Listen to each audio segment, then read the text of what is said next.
The placards are made, the speeches prepared. On Saturday, crowds in their thousands are expected at 500 marches in more than 35 countries to remind the world, and its many politicians, that society cannot thrive without science.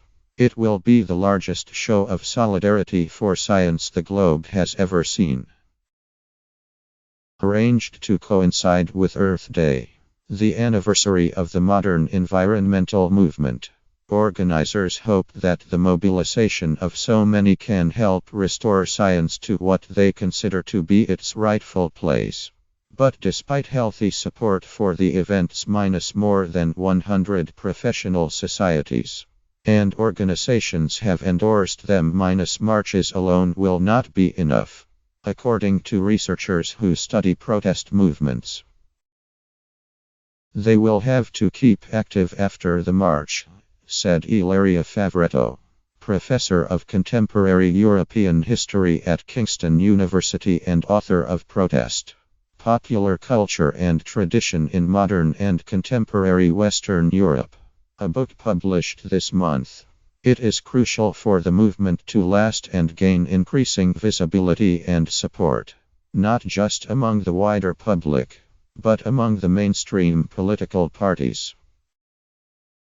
Another researcher, Christina Fleischer-Famanaya, a sociologist at the University of Aberdeen, and author of Social Movements and Globalization: How Protests, Occupations and Uprisings Are Changing the World, said what happens after a march is often more important than the march itself.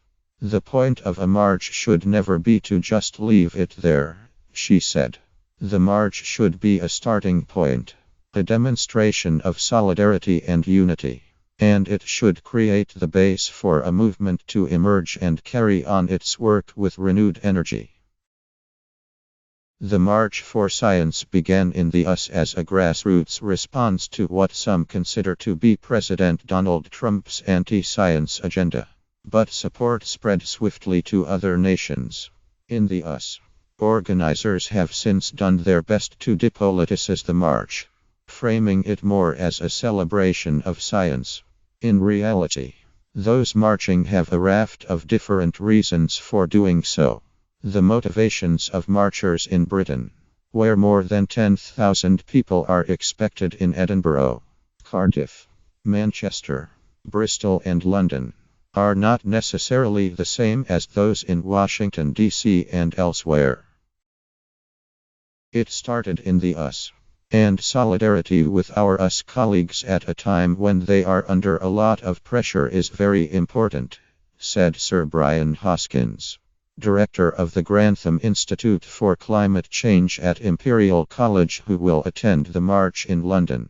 I also want to stress both in the UK and around the world the importance of science and scientific evidence. It cannot just be dismissed on a political whim, he said. John Butterworth, head of physics at UCL, will speak at the London March. We need science to understand the society and the world we live in now more than we ever did, he said. In Britain, many scientists are concerned about what Brexit will mean not just for EU funding, but for the free movement of researchers, which many consider to be vital. Science is very international. People are very mobile and outward-looking, and we're used to working with people from different cultures and nationalities with mutual respect. And a lot of that is under threat from multiple directions, not just from Brexit and Trump, said Butterworth.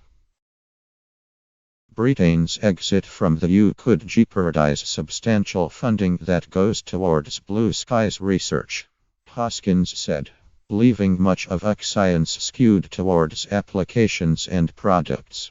Blue skies research, which it all depends on in the end, is difficult to fund, and a lot of it in the UK comes from you, he said. That is a real threat. We're in danger of losing the idea of the pursuit of knowledge. According to Favoretto, Marches are still an effective form of protest. But she said some younger people see them as outdated. Not least after witnessing the failure of the marches against the Iraq War to change the course of the conflict.